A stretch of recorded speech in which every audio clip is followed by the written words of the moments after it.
সংখ্যালঘু মুসলিমদের বিরুদ্ধে ধর্মযুদ্ধে নেমেছে ভারত। ভারতের লোকসভায় বিতর্কিত ওয়াকফ সংশোধনী বিল পাসের তীব্র প্রতিবাদ জানিয়ে আজ সংবাদমাধ্যমে এক বিবৃতি দিয়েছেন হেফাজতে ইসলাম বাংলাদেশের আমির আল্লামা মুহিবুল্লাহ বাবুনগরী ও মহাসচিব মাওলানা সাজেদুর রহমান। ভারতের লোকসভায় বিতর্কিত ওয়াকফ সংশোধনী বিল পাসের তীব্র প্রতিবাদ জানিয়ে আজ সংবাদমাধ্যমে এক বিবৃতি দিয়েছেন হেফাজতে ইসলাম বাংলাদেশের আমির আল্লামা মুহিবুল্লাহ বাবুনগরী ও মহাসচিব মাওলানা সাজেদুর রহমান। ভারতের লোকসভায় বিতর্কিত ওয়াকফ সংশোধনী বিল পাসের তীব্র প্রতিবাদ জানিয়ে আজ সংবাদমাধ্যমে এক বিবৃতি দিয়েছেন হেফাজতে ইসলাম বাংলাদেশের আমির আল্লামা মুহিবুল্লাহ বাবুনগরী ও মহাসচিব মাওলানা সাজেদুর রহমান। বিবৃতিতে তারা বলেন, ভারতের হিন্দুত্ববাদী মোদী সরকার সংখ্যালঘু মুসলিমদের টার্গেট করে একের পর এক বিতর্কিত পদক্ষেপ নিয়েছে।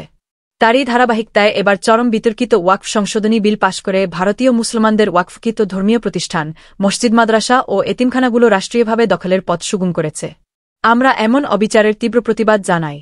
নেতৃবৃন্দ বলেন, এর আগে মুসলমানদের ধর্মীয় বিধান ৩ তালাক নিষিদ্ধ করা হয়েছে ও মুসলিমদের ইসলাম গ্রহণ ঠেকাতে ধর্মান্তর বিরোধী আইনও করা হয়েছে।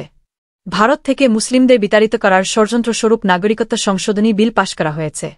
এভাবে রাষ্ট্রীয় ও আইনি পন্থায় সংখ্যালঘু মুসলমানদের ধর্মীয় স্বাধীনতা ও ধর্ম পালনের অধিকার হরণ করে তাদের বিরুদ্ধে রীতিমতো ধর্মযুদ্ধে নেমেছে ভারতের উগ্র হিন্দুত্ববাদী সরকার। তারা আরও বলেন, সংখ্যালঘু মুসলমানদের জানমালের নিরাপত্তা দিতে চরম ব্যর্থ ভারত, বরং বিভিন্ন অজুহাতে রাষ্ট্রীয় মধ্যে বুলডোজার দিয়ে মসজিদ ভাঙার ঘটনা এখন দেশটিতে নিয়মিত ব্যাপার হয়ে দাঁড়িয়েছে। রাস্তাঘাটে মুসলিমদের ধরে ধরে প্রায় হেনস্থা করা হয়, জয় শ্রীরাম বলতে বাধ্য করা হয়, গরুর গোশত রাখার দায়ে মুসলিমদের পিটিয়ে মেরে ফেলা হয়। ধীরে ধীরে দক্ষিণ এশিয়ার ইসরায়েল হিসেবে আবির্ভূত হয়েছে ভারত।